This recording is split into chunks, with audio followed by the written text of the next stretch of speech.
Sige po, dahil mukhang medyo marami-rami na rin po tayo, mag-i-start na po tayo sa ating weekly youth online meeting po. Siguro po bago po tayo mag-start ay umawit muna po tayo dito po sa nakapresent po sa ating meet po.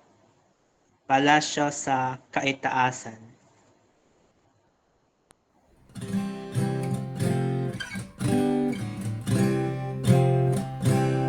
Kahit na kubo ang aming tahanan dito sa lupa, may kasiyahan pagkat sa langit ay naghihintay nakaharian ditong lantan. Ako'y may bahay na di masisira doon sa langit na walang hanggan. Wala nang hapis at laging sariwa sa piling ng Diyos na mayaman. Kahit sa buhay na ito'y mahirap, ang kaulayaw ay usad saklap. Walang sarili, tirahang tiyan doon sa langit. Ako'y may lahat, ako'y may bahay na di masisira doon sa langit na walang hanggan.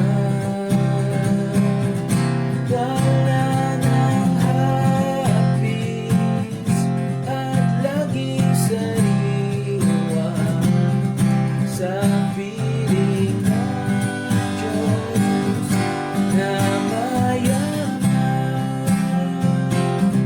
Huwag maawa sa kalagayan ko, pagkat sa langit ang aking tulong.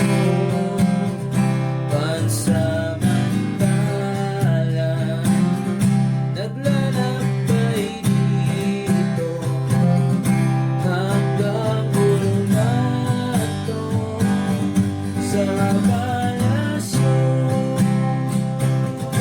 Ako'y may bahay na di masisira doon sa langit na walang hanggan.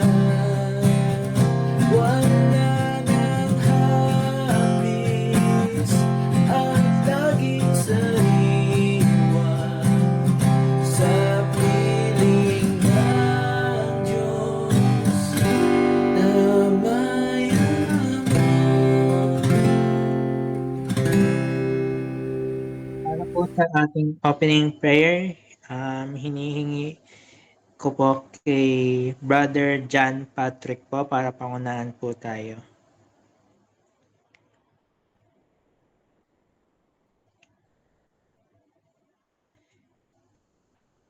Brother John Patrick, nandyan po ba kayo?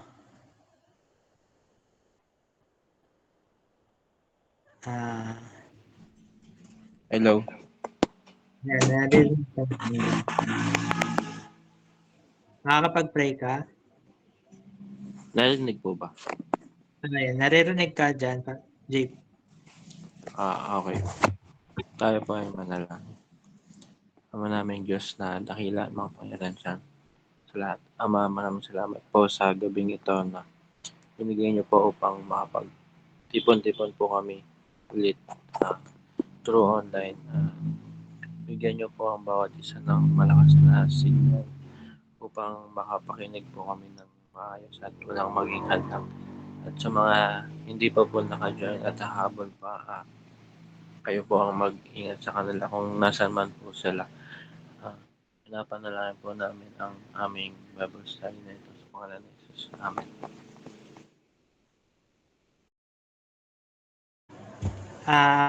Okay, sige po. Hindi ko na po patatagalin pa sa tinatawag ko na po ang tagapagturo para sa pag-aaral natin ngayong gabi, si Brother Wilson Gutierrez po.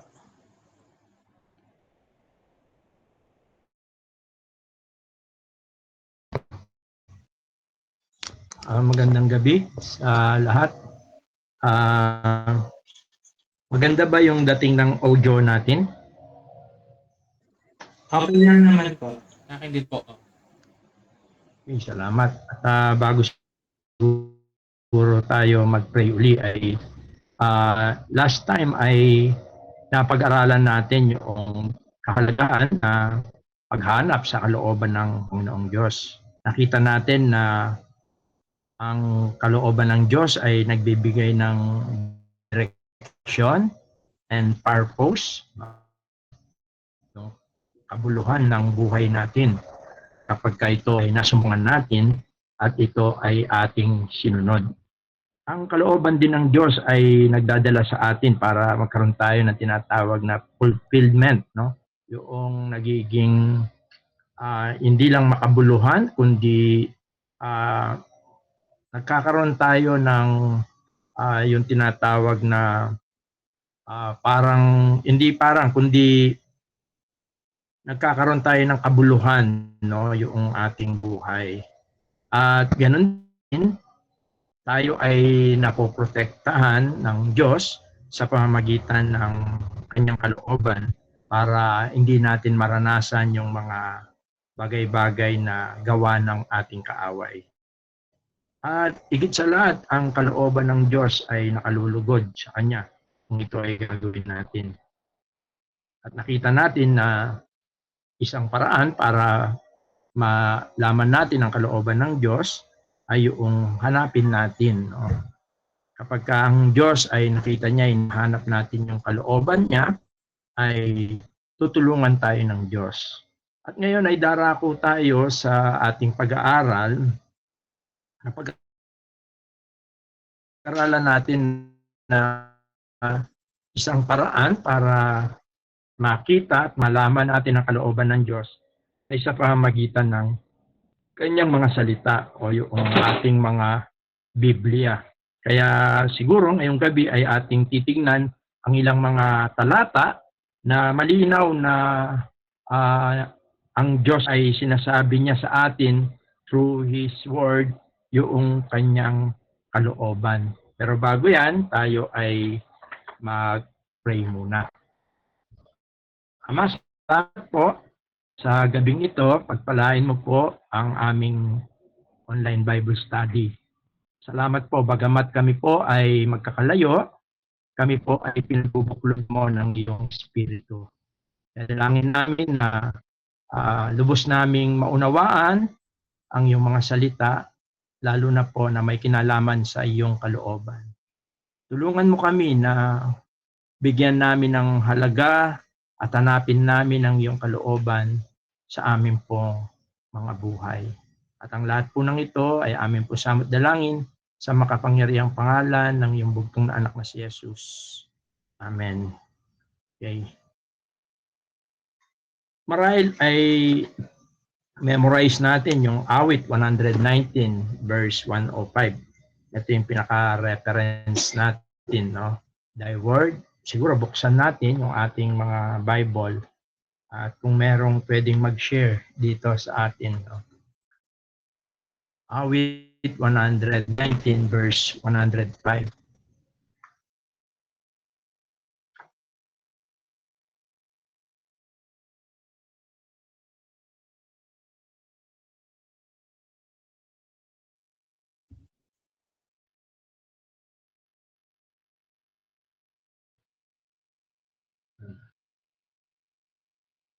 Sige. Sabi rito sa ating online dito sa ating harap, ang salita mo'y ilaw sa aking mga paa at liwanag sa aking landas. Thy word is a lamp unto my feet and a light unto my path. Ang tinutukoy dito ay walang iba kundi ang Word of God, ang salita ng Diyos, ang Biblia, no? Kung saan ito yung pinaka-sole authority natin, no? Liban sa salita ng Diyos ay wala na tayong iba na pinagkukuhanan ng katotohanan. Sabi nga sa 2 Timothy chapter 3 verse 17, all scripture is given by inspiration of God. It is profitable for doctrine, for reproof, for correction in all unrighteousness. No? Sabi pa ron, verse 17, that the man of God may be perfect through furnish unto all good works. Kaya napakalaking role sa life natin ang Word of God. No? Tayo ay naligtas through the Word of God. Ginamit siya na binhi na di nasisira. No? Sa pamagitan ng salita ng Diyos ay nasumpungan natin ang biyayang kaligtasan. At ang salita din ng Diyos, ayon nga doon sa ating binasa, para siyang map or para siyang compass kung saan ay dinadala tayo doon sa direksyon, doon sa kalooban ng Diyos sa buhay natin. Kaya ang isang paraan talaga para to seek God's will in our life is to read, to study, to meditate the Word of God. Napakalaking role ng Word of God sa life natin bilang mga believers para makita natin yung kalooban ng Diyos sa buhay natin. At ilan sa mga yan ay direct na sinasabi niya mismo sa salita ng Diyos. No? At may mga ilan tayong titignan mula sa Bible, mula sa Word of God, kung ano yung mga kalooban ng Diyos sa bawat isa sa atin bilang mga anak ng Diyos, bilang mga tunay na mananampalataya. Una sa 1 Thessalonians chapter 5 verse 18.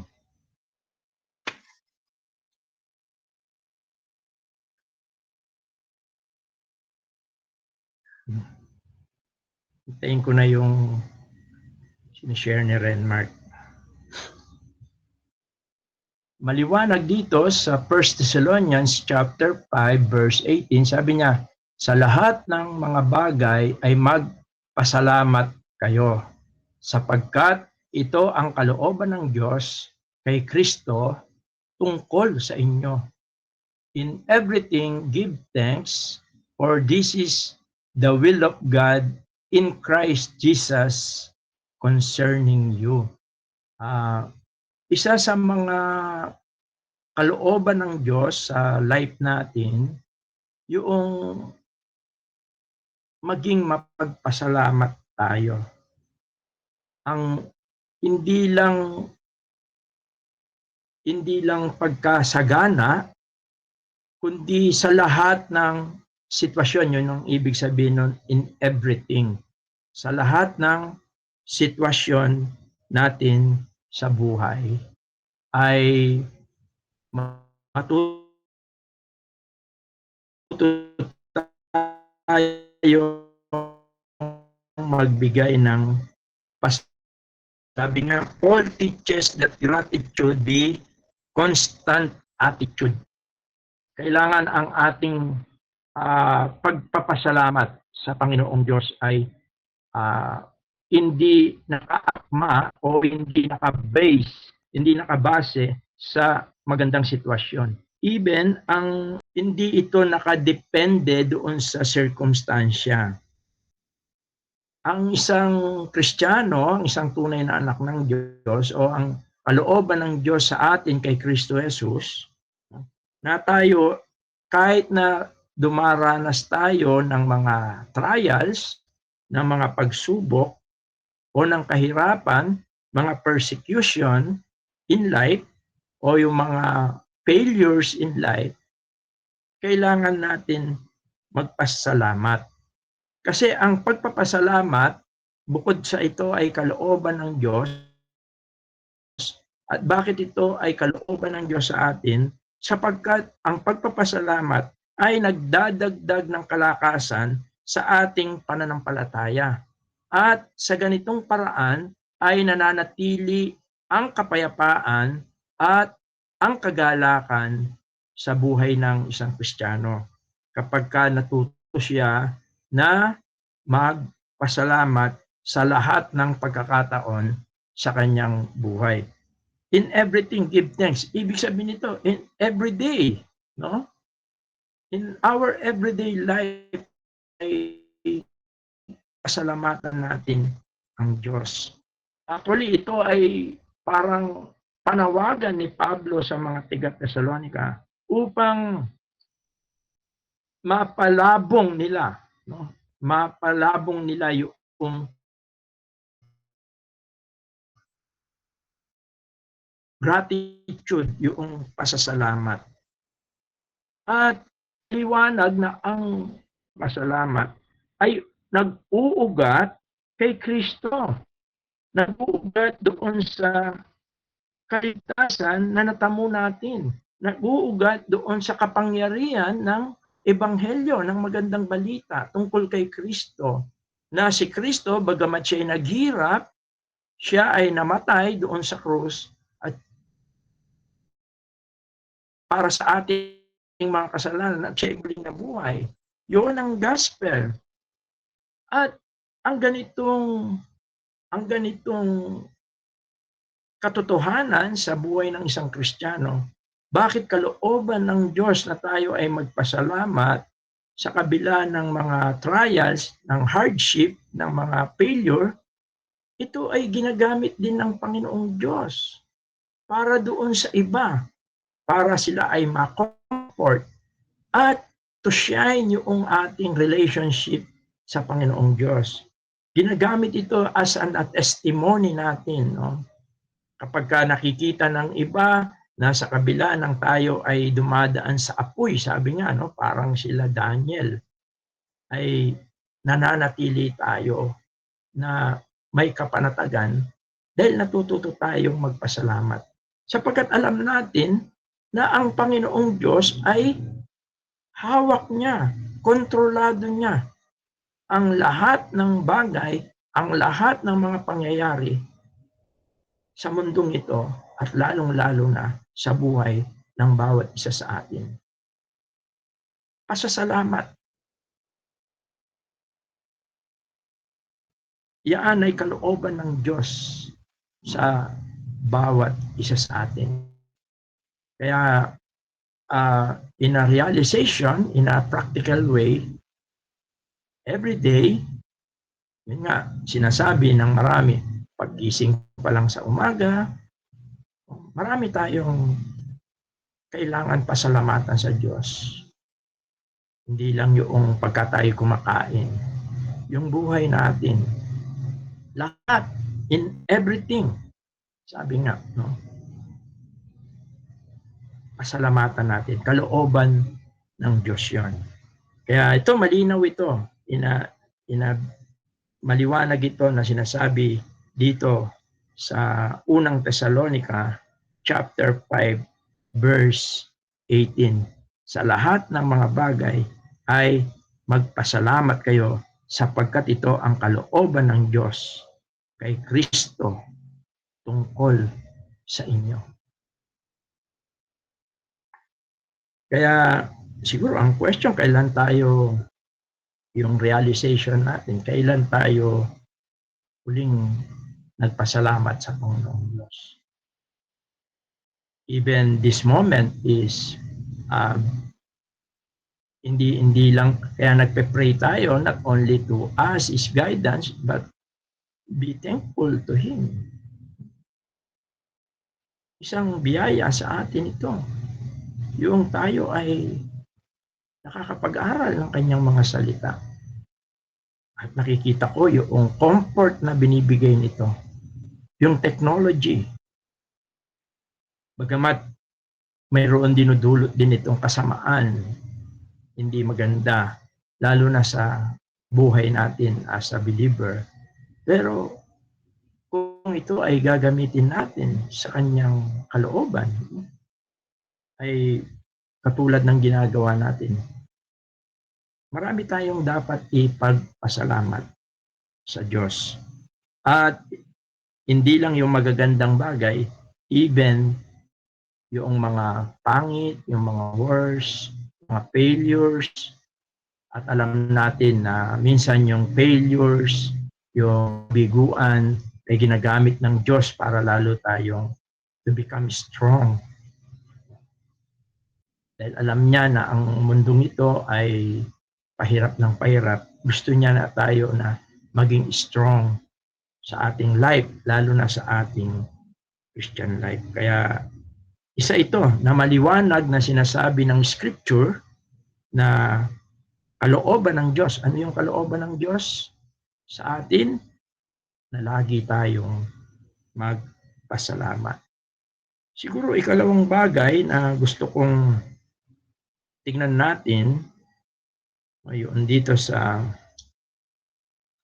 1 Peter chapter 2 verse 15.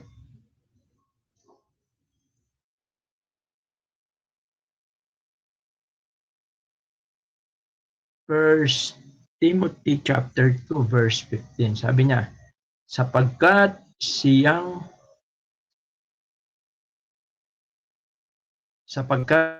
kalooban ng Diyos na dahil sa paggawa buti ay inyong mapatahimik ang kamangmangan ng mga taong talo.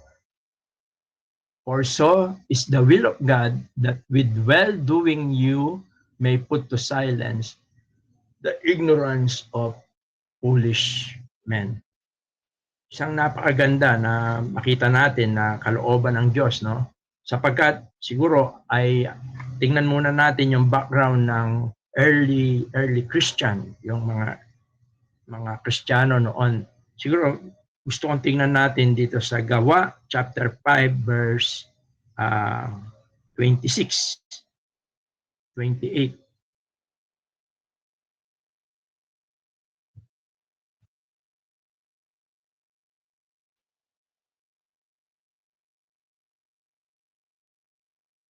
Sabi rito, nang magkagayon, naparoon ang Pangulo na kasama ang mga punong kawal at sila'y dinalang hindi sa pilitan sapagkat nangatatakot sa bayan baka sila'y batuhin. At ng kanilang mga dala sila ay kanilang iniharap sa Sanhedrin at tinanong sila ng dakilang saserdote na sinasabi, ibinala naming maigpit sa inyo na huwag kayong magturo sa pangalang ito. At narito, pinuno ninyo ang Jerusalem ng inyong aral at ibig ninyong iparatang sa amin ang dugo ng taong ito. At yan yung karanasan sa early church, no? O yung early Christian, yung mga early believers. Yung mga believers nung una sa kasipagan nila sa pangangaral ng Ebanghelyo at pagbabahagi tungkol sa ating Panginoong Jesus, nakakaranas sila, kinu-question sila. Hindi nauunawaan yung kanilang sabihin natin na message, even life nila, no? Maraming mga ganun. Minsan hindi tayo naiintindihan ng mga unbeliever, no? Dahil doon sa kanilang tinatawag na ignorance, yung lack of knowledge, lack of understanding, lalo sa spiritual matter. Hindi nila naintindihan yon.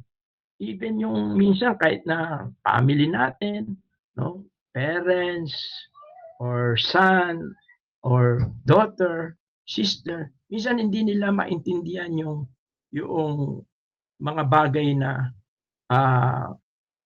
tungkol sa ating Christian life, no? Yung mga office mate, yung co-workers or classmate, minsan hindi nila maintindihan. Lalo na pagka tayo ay lumalakad sa kalooban ng Panginoon. Lalo na pagka mas pinipili natin yung mamuhay sa kalooban ng Panginoon. At ang kalooban ng Diyos regarding yan, ay yung sabi nga rito ay yung silence. Sabi niya, no? Balikan natin yung 1 Peter chapter 2 verse 15. Yung tumahimik, sabi ron, kalooban ng Diyos. Tingnan muna natin ulit.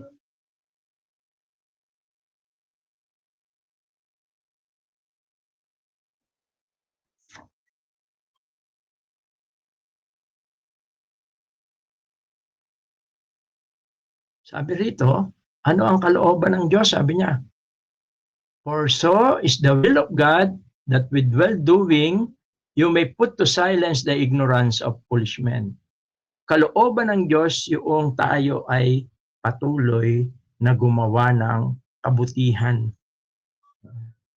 Even yung tayo ay inuusig. Even yung tayo ay pinapersecute. Even tayo ay pinawiwikaan ng hindi maganda. Even tayo ay hindi nila maintindihan. Kalooban ng Diyos na tayo ay patuloy sa paggawa ng kabutihan. No? At sa ganyang paraan, ang sabi rito ay, anong sabi?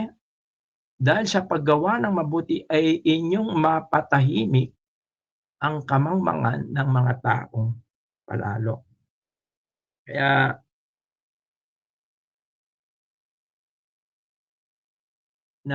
yung mga false accusation at yung mga negative criticism sa atin is kumbaga ay hindi tayo nakikipagtalo sa kanila through debate. Kasi hindi kalooban ng Diyos 'yon, no? Na makipagtalo tayo, na-insist natin through verbal although sometimes we must depend yung faith natin, pero hanggang doon lang. Huwag tayong makikipag-debate, huwag natin i-insist. Ang kalooban ng Diyos regarding sa ganyang bagay ay magpatuloy tayo sa paggawa ng mabuti. Gawin lang natin kung ano yung marapat, no? Let your light shine, sabi nga, before men. At yung mas maliwanag na nagdadala ito ng katotohanan ng mensahe sa kanila. Kaya magpapatuloy tayo sa paggawa ng mabuti. Ito'y kalooban ng Diyos kahit na minsan tayo ay hindi nila maunawaan. Isang napaganda rin yung nagsashine yung ating testimony regarding this matter. Yung silence kasi sa Greek word, sabi nga, or muscle implying effective reputation through action. Alala natin ng ang ating Panginoong Hesus, bagamat siya ay ina-accuse ng kung ano-ano, minsan nga, sumulat lang siya sa lupa eh. At yung salitang good, ito ay involved serving others. No? Yung doing good, yung paglingkuran natin yung iba with love and humility and integrity. At ang purpose nito is to shame those who is spreading lies, no? Ayun yung layunin ng paggawa natin ng kabutihan para mapatahimik sila, para makita nila kung ano talaga yung kanilang kalagayan. At ito yung kalooban ng Diyos. Huwag tayong makikipag-away.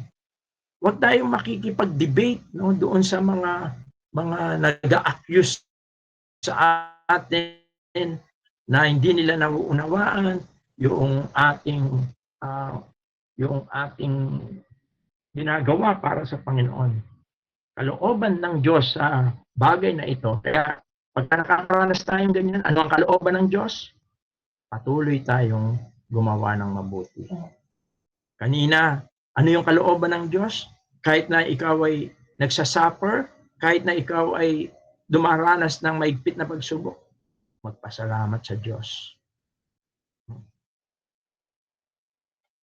At napakaliwanag niyan. Biblically, nakikita natin yan dito sa ating mga pinag-aaralan.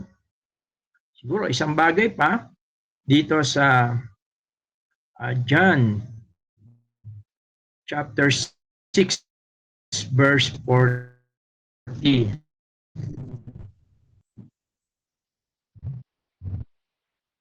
Ang sabi rito,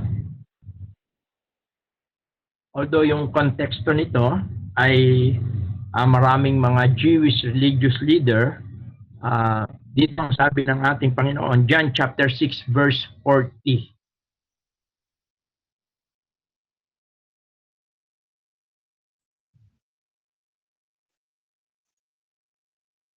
Sabi rito, and this is the will of him that sent me, sapagkat ito ang kalooban ng aking Ama, na ang bawat nakakita sa anak at sa kanya'y sumampalataya ay magkaroon ng walang hanggang buhay, at akin siyang ibabangon sa huling araw. Maliwanag na yung ultimate will ng Diyos ay yung redemptive work, yung katubusan, yung kaligtasan ng mga tao. Yan yung pinaka ultimate goal niya, no? Napakaliwanag niyan. Sabi nga sa even sa 2 Peter chapter 3 verse 9, ayaw niya na mayroong mapahamak, no? Ang ibig niya na ang lahat ng tao ay kung maaari ay maligtas, no? Sabi niya hindi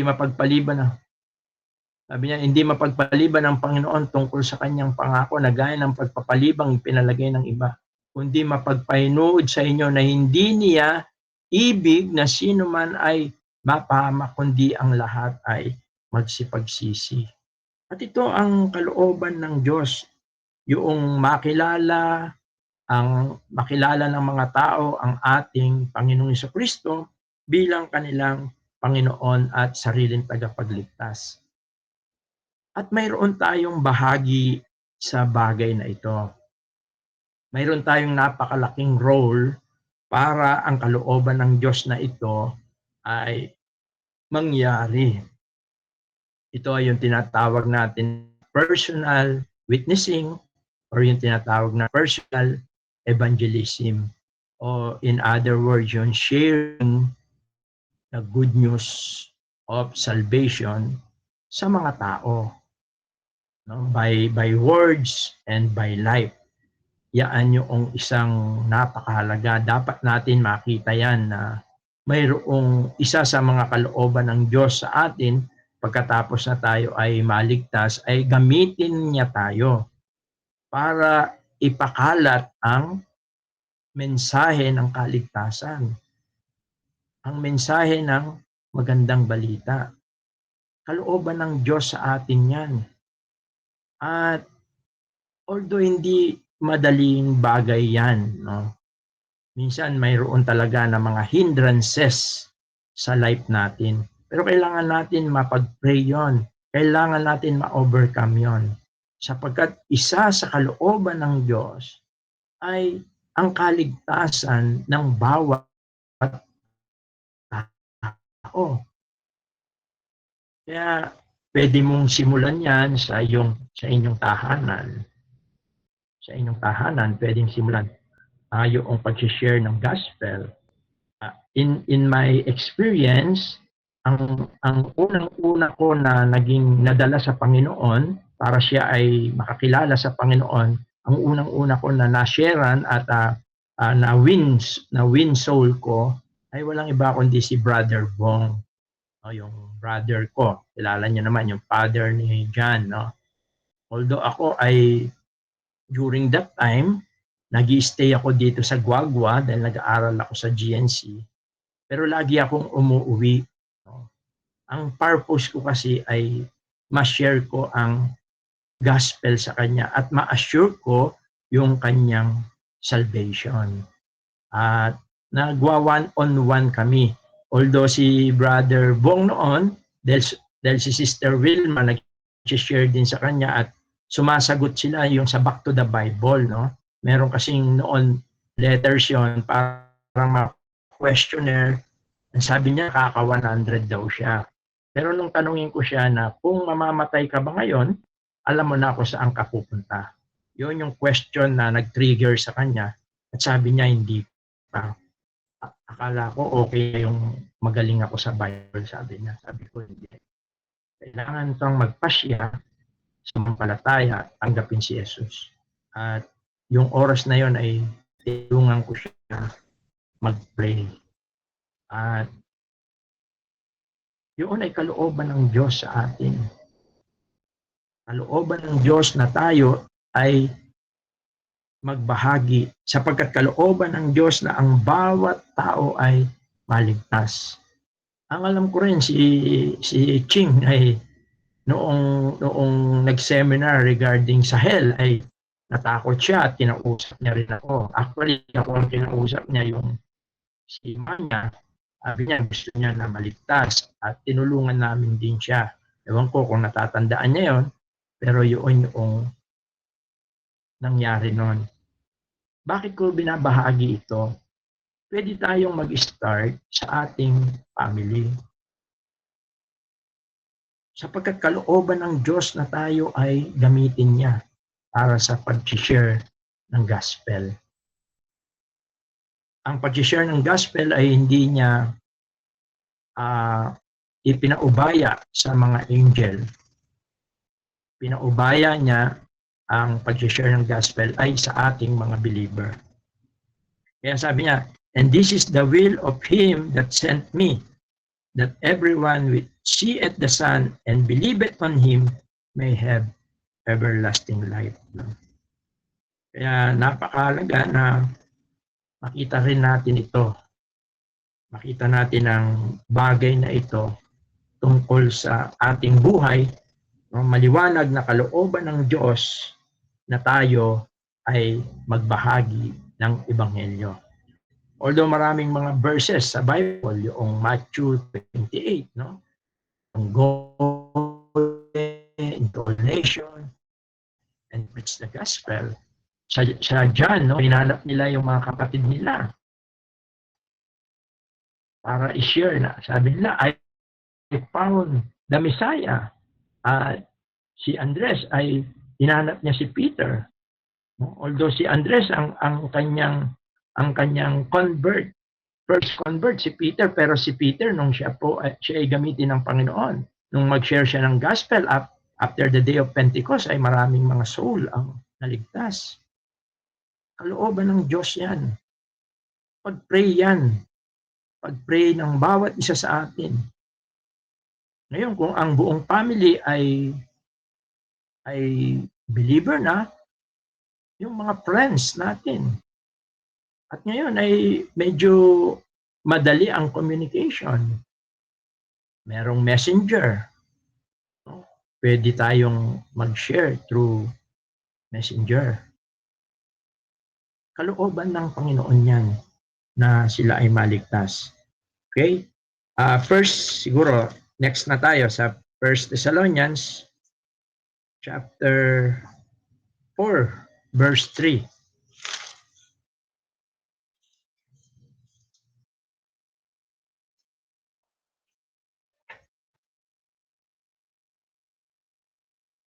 Sabi rito, isa pa sa kalooban ng Diyos sa life ng bawat believer, sabi rito, sapagkat ito ang kalooban ng Diyos sa makatwid bagay ang inyong pagpapakabanal na kayo'y magsiilag sa pakikiapid. Ang sabi naman dito sa English, siguro basahin natin sa English. Sabi niya, for this is the will of God, even your sanctification, that you should abstain from fornication. Yan, napakaganda. Ito ay siguro ay ano ba yung ibig sabihin ng sanctification o yung sanctified life? Ang ibig sabihin ng sanctified o yung doon din galing yung word na holiness o yung pagiging banal, no? Ay ang ibig sabihin nito is to set apart yung ibinukod ka ng Diyos para sa Diyos. Meron siyang purpose. Bakit kanya ibinukod? Paano niyang ibinukod? From darkness to light. From sin, no, to holiness. Kaya yun yung meaning, definition ng word na holiness o sanctified, no. Nung una, ano yan merong aspect of sanctification. Una yung tinatawag na positional sanctification o yung positional holiness. Ito yung noong tinanggap mo ang Panginoon bilang Panginoon at tagapagligtas mo, ikaw ay pinawalang sala niya, yung salitang justification. Yung salita kasing justification, ang sabi ron, it is ang Diyos ang siyang nagsabi nito, no? Yun yung pinawalang sala. No? Ang Diyos ang siyang naghayag nito na ikaw ay kanyang pinawalang sala. At tayo ay kanyang pinawalang sala dahil sa ating pakikipag-isa kay Kristo. No? Kinalimutan niya o hindi niya tayo hinatulan sa ating mga kasalanan. Yun yung positional natin. Kaya nung tanggapin natin si Kristo sa ating buhay, positionally, tayo ay naging banal sa harapan ng Diyos. Yung pangalawa, yun yung tinatawag na progressive holiness. Ito o yung tinatawag na progressive sanctification. Ito ay may kinalaman ito sa everyday life natin, no? At ito yung sinasabi ni Pablo sa mga taga-Tesalonica na sila ay mamuhay na hiwalay sa sanlibutan ito, no? Sapagkat sila ay ibinukod ng Diyos. Yun yung tinutukoy dito sa 1 Thessalonians chapter 4. Ito ang kalooban ng Diyos sa makatwid bagay ang inyong pagpapakabanal. No? Bakit? Ang sabi ni Pedro sa unang Pedro, tayo ay magpakabanal, kalooban niya na tayo magpakabanal, ang sabi rito sa unang Pedro, sapagkat ang tumawag sa atin ay banal, no?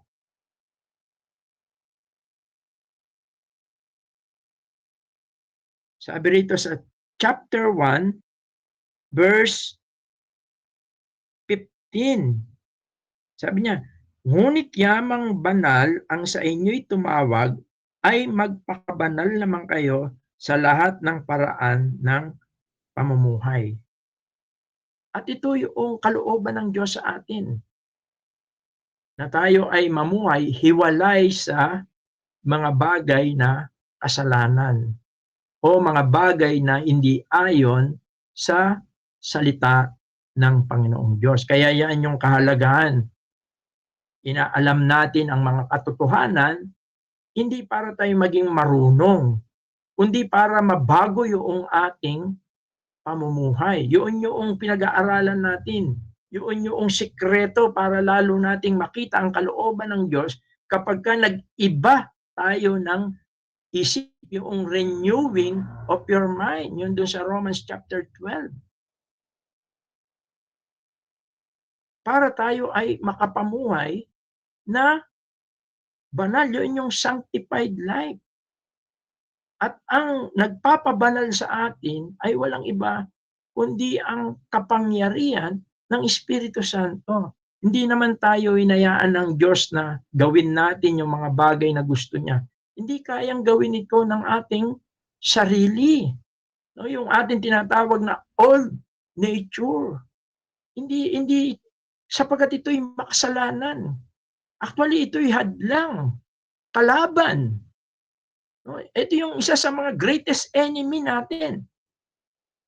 Meron tayong 3 greatest enemies para wag natin magawa ang kalooban ng Diyos o hindi tayo makapamuhay na banal. Number 1, ang sanlibutan. Number 2, ang dyablo. Number 3, ang sarili natin, yung old nature natin. Subalit, alam ng Diyos yan. Kaya una, binigay niya muna ang kanyang espiritu.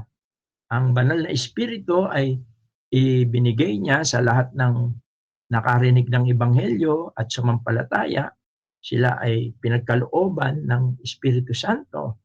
Sapagkat ang Espiritu Santo ang siyang tutulong sa atin upang maunawaan natin ang kanyang mga salita. Sapagkat ang sabi sa John 17:17, napakahalaga kasi na maunawaan natin yung kanyang mga salita. Sabi rito, sanctify them through thy truth. Thy word is truth. Pakabanalin mo sila sa katotohanan. Ang salita mo'y katotohanan. The word of God, pagka ang salita ng Diyos ay naunawaan natin, tinanggap natin, ipinamuhay natin, tayo ay nagiging banal. Sapagkat ang salita ng Diyos ay nagpapabanal sa mga sumasampalataya. At tinutulungan tayo ng Espiritu Santo na maunawaan ang mga katotohanan ng salita ng Diyos. At tinutulungan din ng Espiritu Santo upang magawa natin yung mga salita ng Diyos. At yun yung kalooban ng Diyos sa atin. Kaya malawak ang nakikita natin. Kumbaga parang nakikita natin kalooban ng Diyos na tayo ay laging magbasa ng Biblia, manalangin, magpasakop sa kapangyarihan ng Espiritu Santo. Kalooban ng Diyos yan. No? To generalize this truth, doong magpakabanal kayo. Sapagkat kalooban ng Diyos na magpakabanal kayo. At malawak yon sa nun para makapamuhay tayo ng may kabanalan. Kailangan natin ang salita ng Diyos. Kailangan natin ang kapangyarihan ng panalangin. Kailangan natin yung dinudulot ng fellowship. Lahat yan ay nagsasama-sama para tayo ay makapamuhay na banal. Kahit tayo ay tumanggap na sa Panginoon, kung tayo ay hindi nagbabasa ng Biblia, kung tayo hindi nananalangin, kung tayo ay hindi dumadalo sa mga gawain, ang nagwawagi nito ay yung old nature natin. At hindi tayo nakakapamuhay na may kabanalan. Kaya isang bagay ito. Yung tayo ay, yung sanctification means to walk to holiness, to controlled by the Holy Spirit, sabi sa Galatians 5:22, no? Sabi doon, kung hindi tayo, sabi niya, walk in the Spirit and you cannot fulfill, no, the lust of the flesh. Siguro tingnan natin Galatians 5:19 ata yun, no? Galatians 5:19. Abiron, siguro itaas pa natin konti. No. 18. Tingnan natin doon sa 18.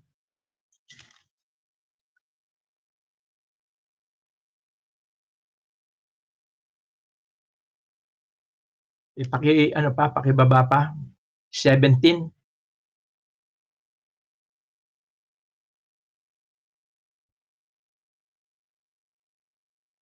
Ayan, sabi niya, sapagkat ang laman ay nagnanasa ng laban sa espiritu, at ang espiritu ay laban sa laman. Sapagkat ay magkalaban upang wag ninyong gawin ang mga bagay na inyong ibigin. Datapwat kung kayo'y pinapatnubayan ng espiritu, ay wala kayo sa ilalim ng kautusan. Kaya kaya nga ang sabi ng isang manunulat, Christian life is not a playground. Hindi parang easy-easy lang, laro-laro lang. Christian life is like a battleground. Meron tayong pakikipagbaka. At ang pakikipagbaka natin na yan ay, sabi nga sa Ephesians 6, no? Hindi sa laman, kundi sa espiritu, sa mga makapangyarihan ng sanlibutan ito. Kaya napakahalaga na ma-overcome ang bagay na yan. At hindi natin ma-overcome yan in our own strength. No? Hindi natin matatalo. Kaya ang sabi doon sa verse 16, sinasabi ko nga magsilakad kayo ayon sa espiritu at hindi ninyo gagawin ang mga pita ng laman.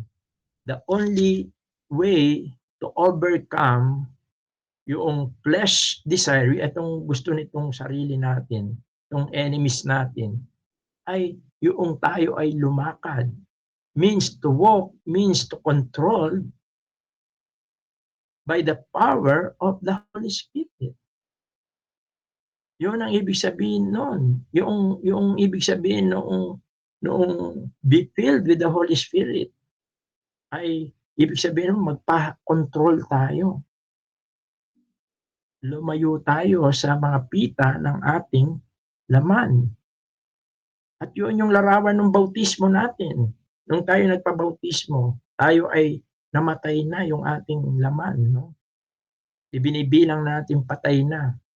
At meron na tayong bagong buhay. Ito yung buhay natin, tinatawag na spiritual life. Kaya napakalawak nitong kalooban ng Diyos na ito.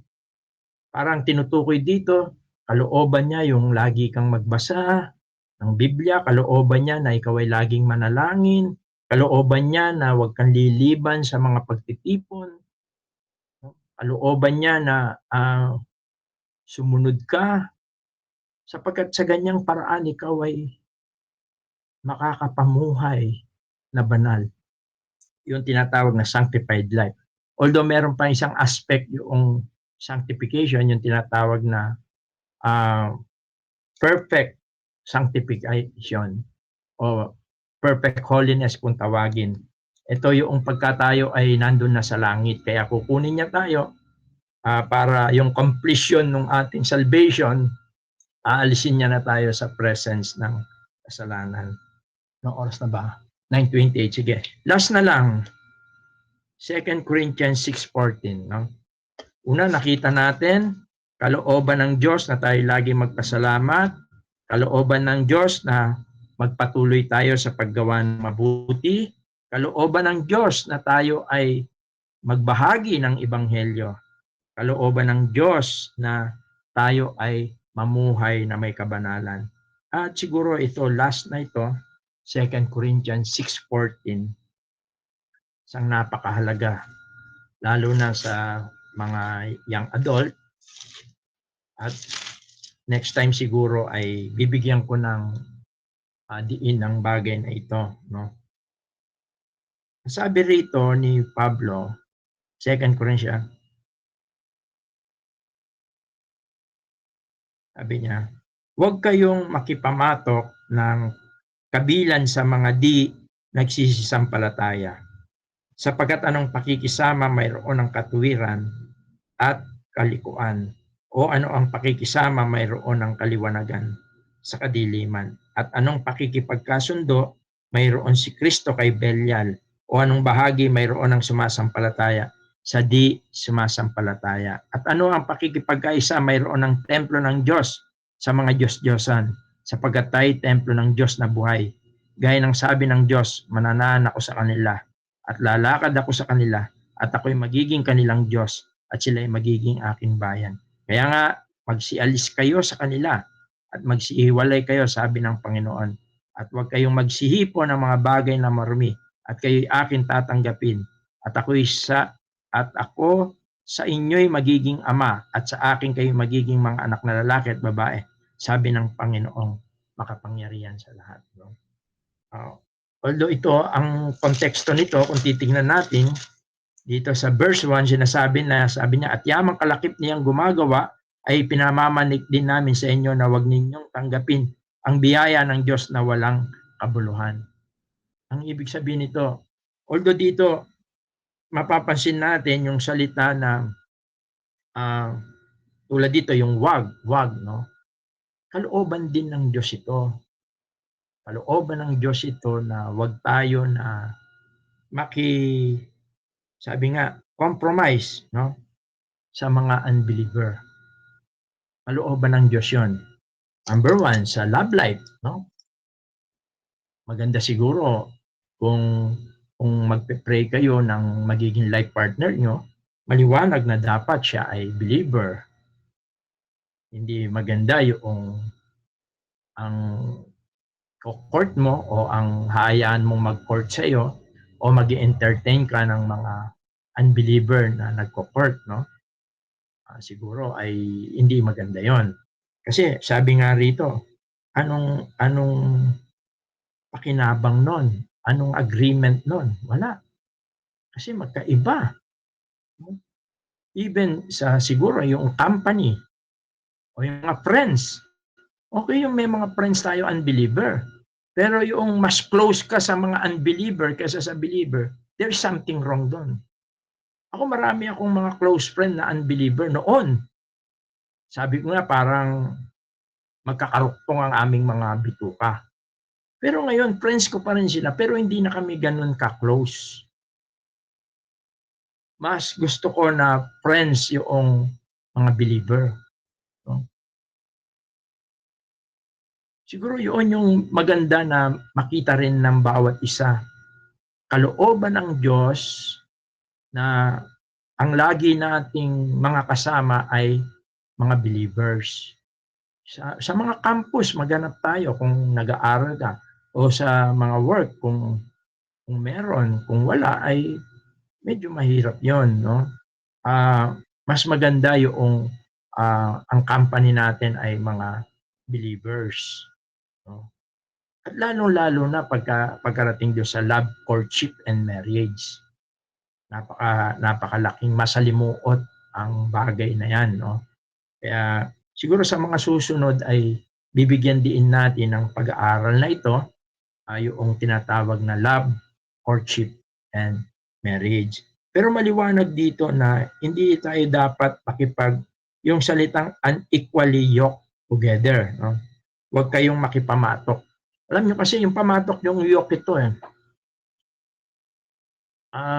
Sa Israel kasi yung yoke, dalawa siya. Hindi kamukha rito sa atin, isa lang.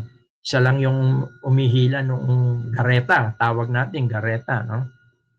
O sa kanila, kartilya. Doon sa kanila, yung mga ginagamit nila na pang-araro, mga baka.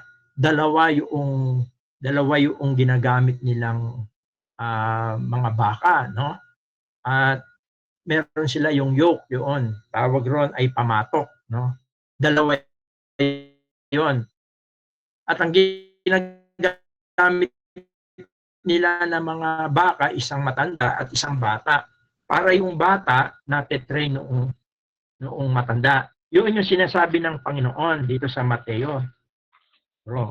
Dito sa Mateo, Matthew chapter 11, verse 20, sabi niya, hanggang 30, sabi niya, magsiparito sa akin kayong lahat na nangapapagal at nabibigat ang lupa at kayo'y aking pagpapahingahin. Pasanin ninyo ang aking pamatok at mag-aral kayo sa akin sapagkat ako'y maamo at mapagpakumbabang puso at masusumpungan ninyo ang kapahingahan ng inyong mga kaluluwa sapagkat malambot ang aking pamatok at magaan ang aking pasan. Ginamit din ito ng ating Panginoong Yesus noong sinasabi niya na magsiparito kayo. Ang tinutukoy niya, pagkatapos na tayo ay sumampalataya sa Panginoon, lumapit sa Kanya, sa pananampalataya, tinanggap natin siya. The next step, ang isa sa kalooban niya, ang gusto niya ay pasanin natin yung kanyang pamatok. Ang pamatok na tinutukoy niya rito, ito yung mga teaching niya. Ito yung mga turo niya. No? Kaya sabi niya, and learn of me. Una, yung kanyang buhay at yung kanyang turo. Kailangan matutunan natin. Yun yung pamatok. Kaya inillustrate niya yung yoke, no, yung pamatok, sapagkat yung pamatok nga sa Israel dalawa siya, no? Para yung isa matandang baka sanay na, alam na niya, at yung isa na bago ay para matuto siya. Yun ang gusto niya, no? Kasi kung saan pupunta yung kung ano yung gusto nung matanda ay susunod yung bata. Yun yung ibig sabihin ng yoke. At dito kay Pablo sinasabi niya, huwag kayong makipamatok. Isipin ninyo kung dalawa yung pamatok, isa believer, yung isa hindi believer. Yung gusto ng believer,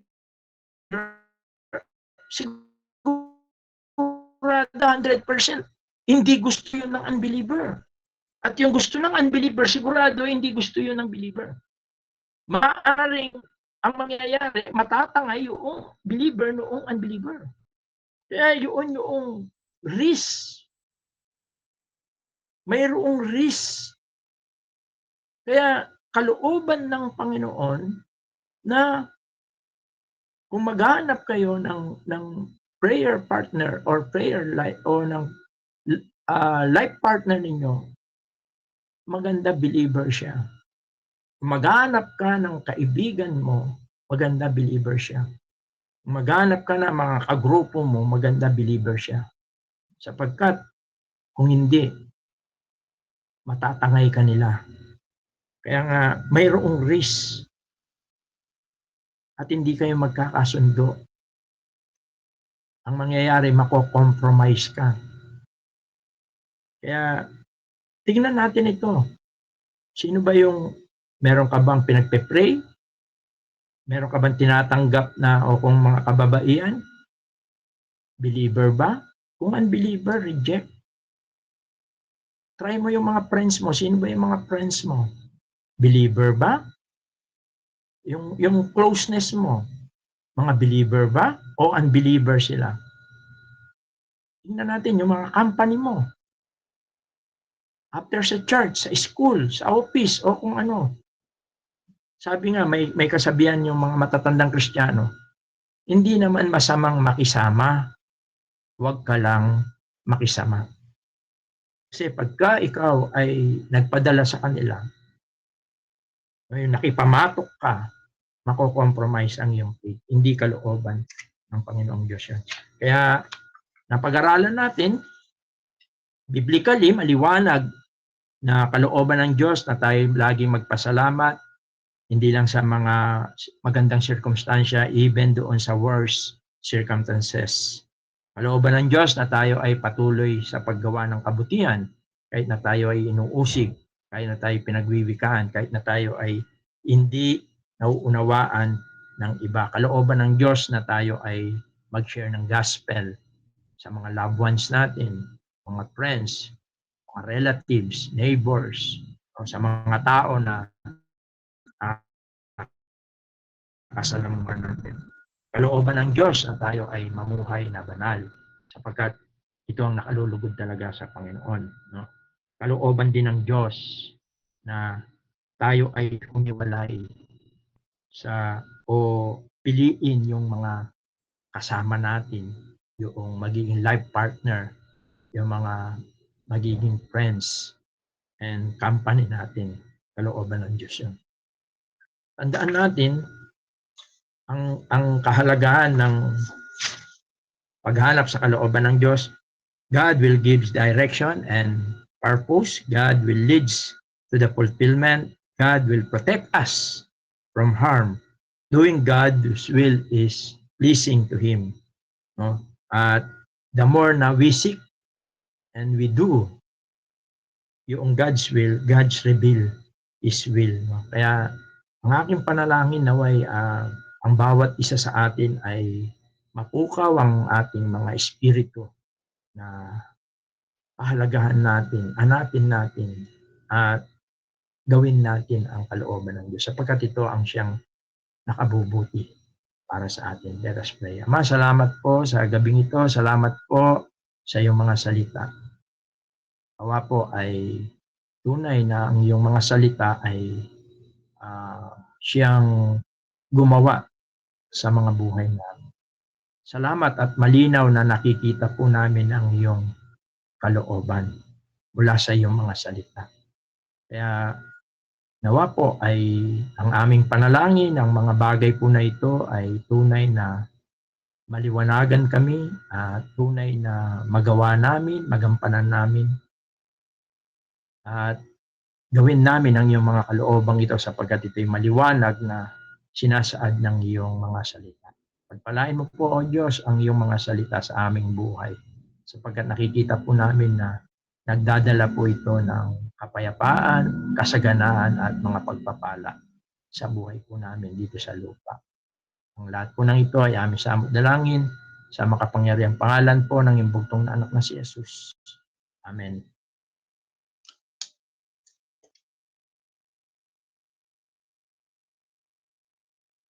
Binabalik ko na pa muna sa ating MC. Kung may mga question tayo, open tayo for question and answer. Maraming salamat para sa pag-aaral na ginawa natin ngayong gabi. May mga question po ba tayo or mga clarifications or sharing? Meron po ba?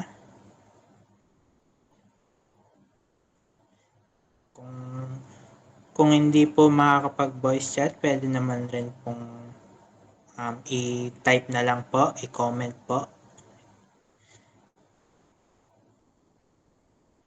Wala po pa. Siguro kung wala namang question, ibig sabihin ay naintindihan naman po natin ang ating pag-aaral po. Bago po tayo magwakas ay umawit po tayo ng closing song po.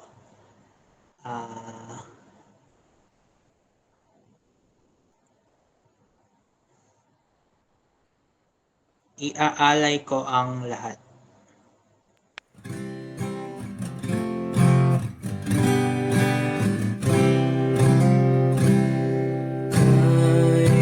Jesus ko iaalay, lahat ay ibibigay. Siyang aking asahan at sa Kanya tatahan.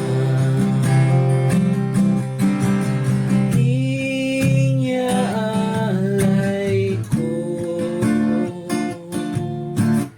inyaalay ko ang lahat sa iyo, Kristo. Inyaalay ko kay Jesus ko iaalay pa, luhod sa paanan. Kamunduhan ay iiwan ko, kupin akong punan. Inyaalay ko, inyaalay ko ang lahat sa iyo,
Sige, tayo'y manalangin.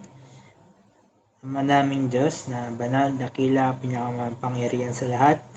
Maraming salamat po para sa gabi na ibinigay niyo po sa amin upang makapag-aral ng inyong mga salita.